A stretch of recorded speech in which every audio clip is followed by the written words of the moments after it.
Jewish, Christians, Druze, Muslims,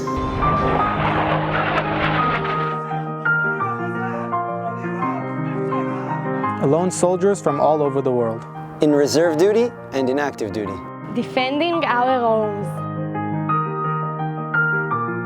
For me, the people of the IDF means equality, unity, equal opportunities, Meeting people from all around the country. Building bridges with Jews around the world. love of the land, community engagement, to be like everyone else. my Israeli hope.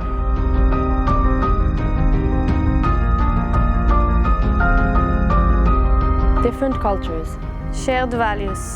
being Israeli, A nation in uniform. different religion, Diversity.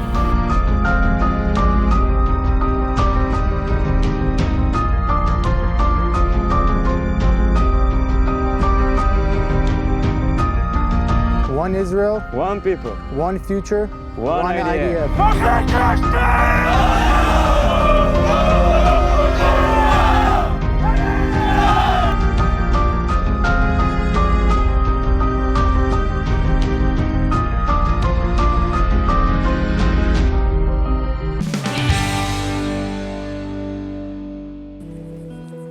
Nothing says diversity like the soldiers of the Golani Brigade.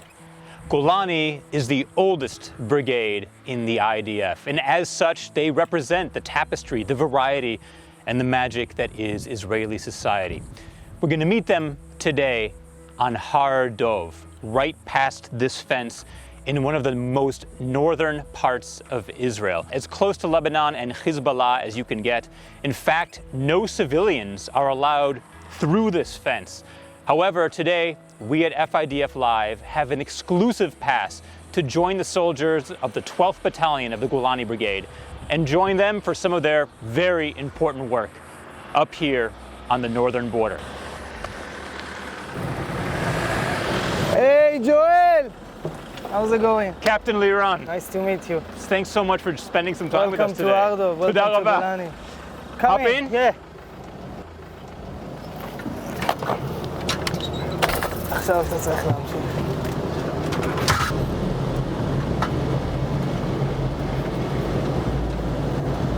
So right now we are going up onto Har Dov.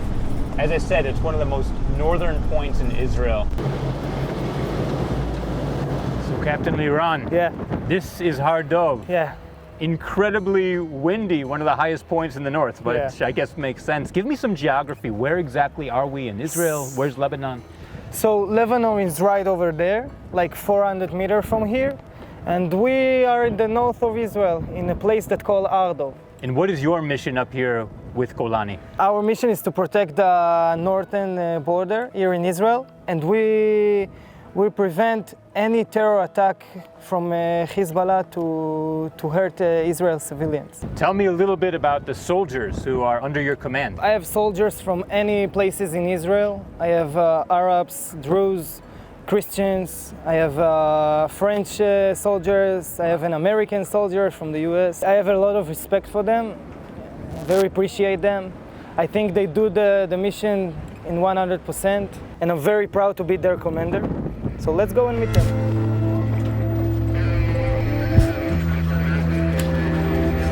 I'm David from Kibbutz K'torah. I'm Orel from Karnei Shomron. I am Jamil, I am a Druze, I live in Bejan. I am Muhammad, I am Muslim, I live in the Bedouin community. Hey guys, my name is Anton. I'm from Washington State, USA.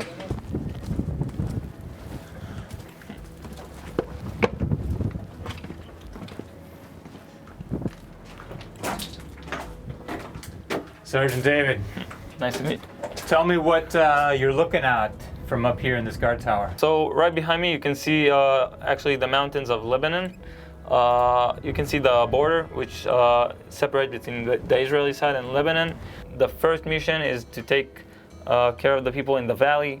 You know, that people, children, families can sleep quiet in the night when we keep them safe. There's a lot of spirit in Golani. What do you love about Golani? What I really love about Golani is it doesn't matter where you're from, what is your background. You can be Jewish, you can be Druze, you can be Bedouin.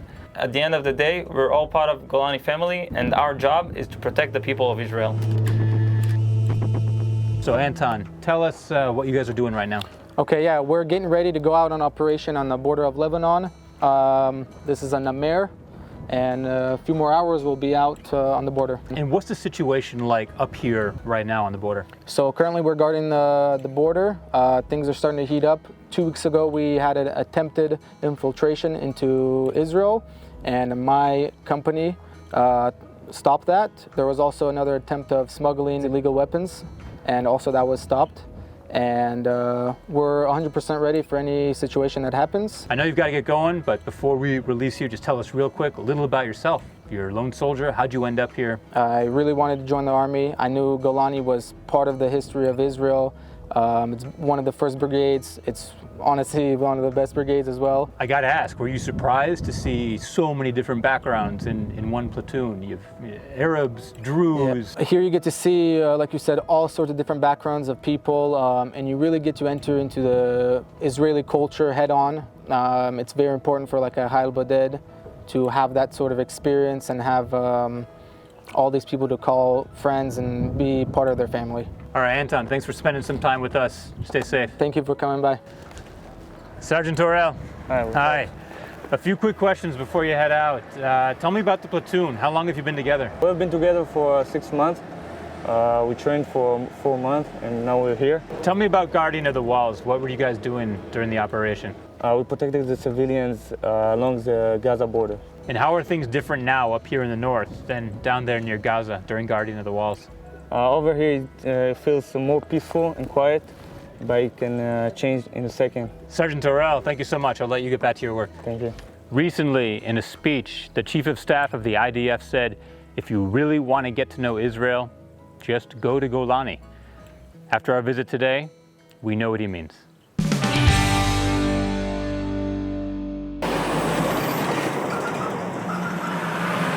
I am now coming to you on an absolute scorcher of a morning here in the desert. I'm in southern Israel, actually at the Allenby Bridge. That's a bridge that connects Israel with Jordan. It's mostly for Palestinians who go back and forth between the two countries. And today we are meeting with Sergeant Major Jennifer. She is a non-commissioned officer stationed down here at the border. She's also a Christian who lives in the Arab community within Israel, but who made the bold choice to serve in the IDF. So first of all, Jennifer, welcome to FIDF Live. Thank you for sharing some time with us here. Thank you so much for being here. I would love to hear about your job. What can you tell me about what you do? So I'm an officer border in unit called Coordination of the Government in the Territories. So as you feel here, it's very hot outside. It's 40 about degrees. Yeah, it's about 100 degrees. So can we go to the AC inside? Yes, please. Come on.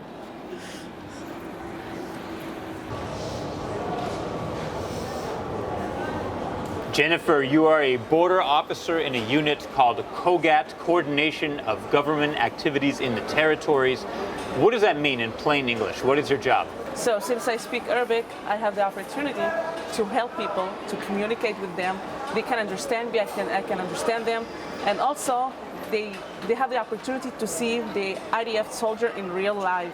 What was it like for you the first time you put on that IDF uniform? So I remember this day until now because I felt very proud, very emotionally, to put on the uniform and to serve my country. This is the best thing that I can do, and this is the most emotional thing that I've been through in my life because it's a very turning point from being a citizen to an IDF soldier who defends its home. You're also a commander. As a commander, what are the most important values that you want to give to your soldiers? I tell them every day that we have to respect all the people. After all, we are all human beings. So we have to treat people, no matter what religion they belong, no matter what color, what they think, we have to treat people with respect and give them the best service that we can. Now, Jennifer, I have to ask, it's actually completely voluntary when someone from the Christian Arab community serves in the IDF, but how common is it for a woman from the Christian Arab community to serve in the IDF? I'm not gonna lie to you, it's been a hard time for me I'm gonna actually tell you just a part of what I've been through. There's a man in my village that saw me in my uniform on, and he spit on me and he said, if I see you one more time in this uniform, I will break your legs. At that time, I knew that I need to do something. And what I did that I took my dog for a walk in the village with my uniform on. That way, he and all the community can see that I'm not afraid and I'm very proud and nothing can break me. And when I put my uniform on, it's not just me serving the country, I'm serving them also. And now, 6 years later, after that experience, how are things for you? I can tell you now that my brother also joined the IDF and he became a combat soldier, and I'm very proud of him. Well, we're proud of him, and we're also very proud of you, Sergeant Major Jennifer, and we want to thank you for making the choice to serve in the IDF. Thank you so much. Now, last thing before you go, I want to wish you Mazal Tov. I heard you just got engaged to somebody that you actually met in the IDF. That's right. Thank you so much. Appreciate it. I want to tell you a little bit about Miluim, reserves. In the IDF, men and women continue to serve in the reserves even after they officially get out of the Army at the age of 20 or 21. Why are reserves so critical to the IDF? Because reserve soldiers are the ones with the experience, so they need to be part of any critical operations that happen in Israel. Right now, we're going to meet a soldier who's in the reserves in Pikud HaOref, the Home Front Command. Let's meet Yuval. Hi, my name is Yuval. I'm an entrepreneur. I own a company that does urban development, but also I'm a father and a husband.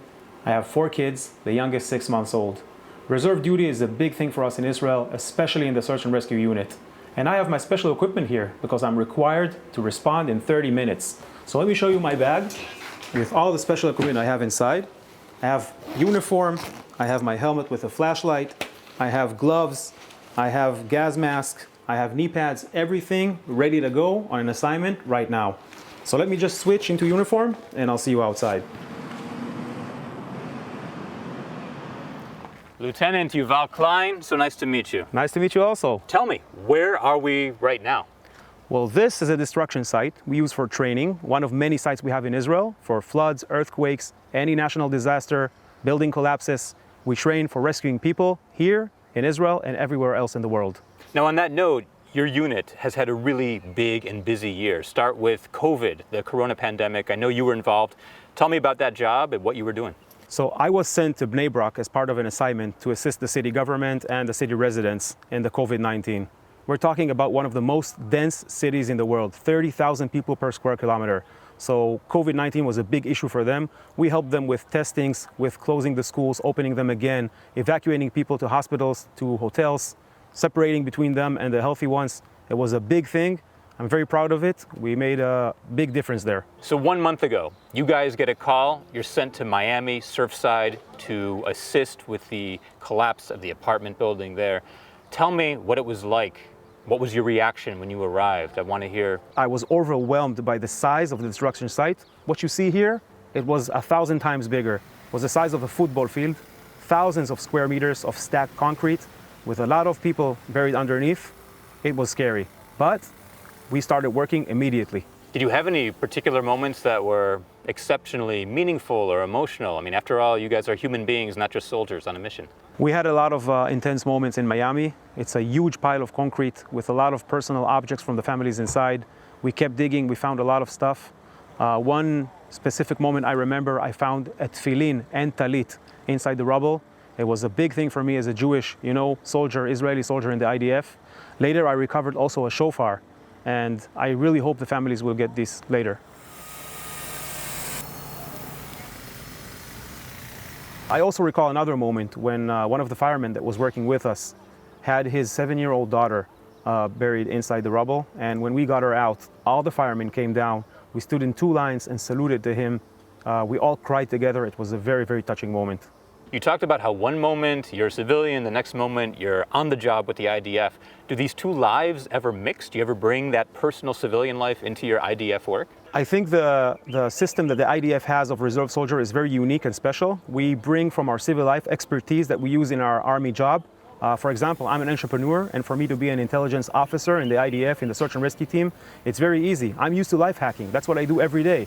So when I come to Surfside Miami, it's easy for me to blend in the local forces and understand what needs to be done and devise a plan. Last question. You're going back and forth between civilian life and IDF reserve duty. It's got to be a challenge. Tell me, how does your family cope with it? The job? How do you negotiate that balance? I'm not going to lie to you. It's very tough, especially the family. Sometimes you can be called, in 30 minutes, be in the airport, go on a plane, be back, who knows, days, weeks, indefinite time. At the end, we deal with saving lives. We rescue people, and the families understand it. Well, Yuval Klein, I want to thank you so much for spending some time with us here on FIDF Live, and also for all the work you and your team does, not just here in Israel, but all over the world. On FIDF Live, we talk a lot about lone soldiers. These are soldiers who typically come from abroad, leaving their families and the countries of their birth to come and serve in the IDF, protecting the Jewish country and Jews all over the world. Today, there are more than 7,000 lone soldiers serving in the IDF from over 70 countries. 1,000 of these lone soldiers are from the United States. Today, we'll meet one of them. His name is First Sergeant Sagi. He's from San Diego, and he's currently serving in the 202nd Battalion of the Tzanchanim, the paratroopers.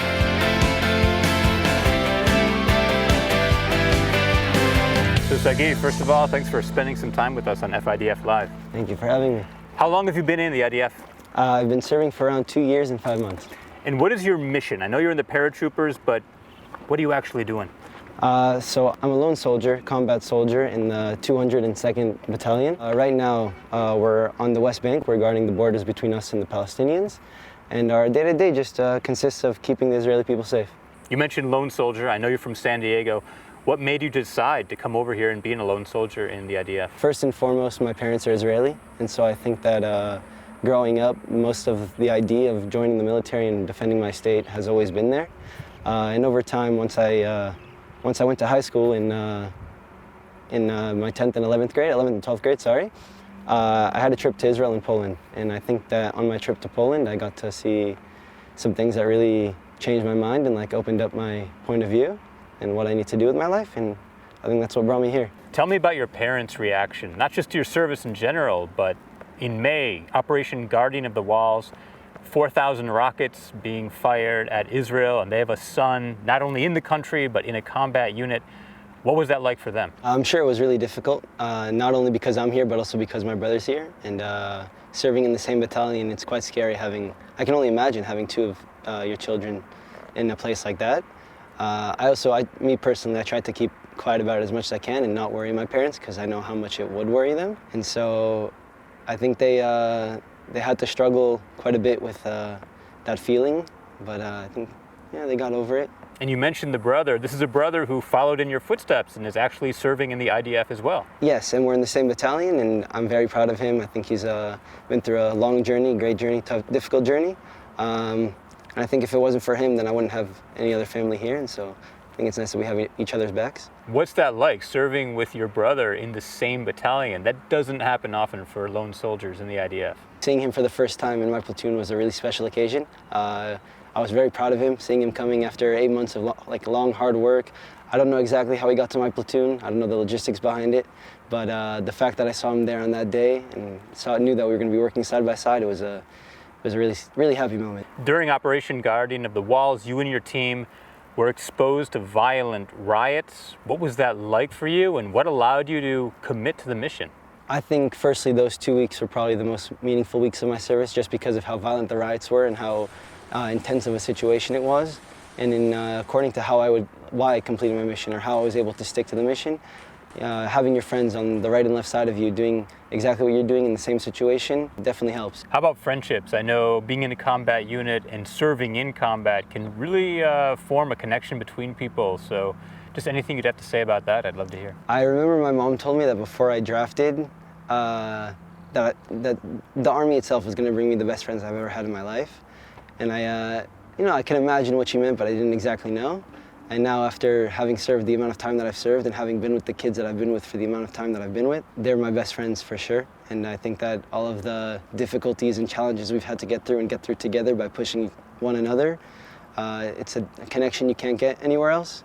It's like a special type of bond that can't really be broken too easily. So how about Sagi post-Army? How do you see the IDF playing a role in your future?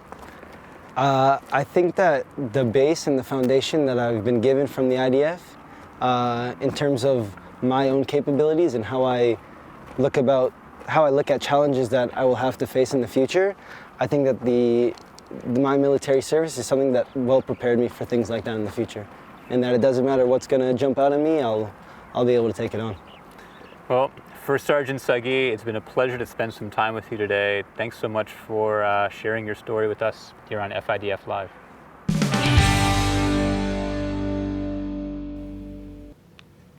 We're in southern Israel at a tiny outpost called Sufa.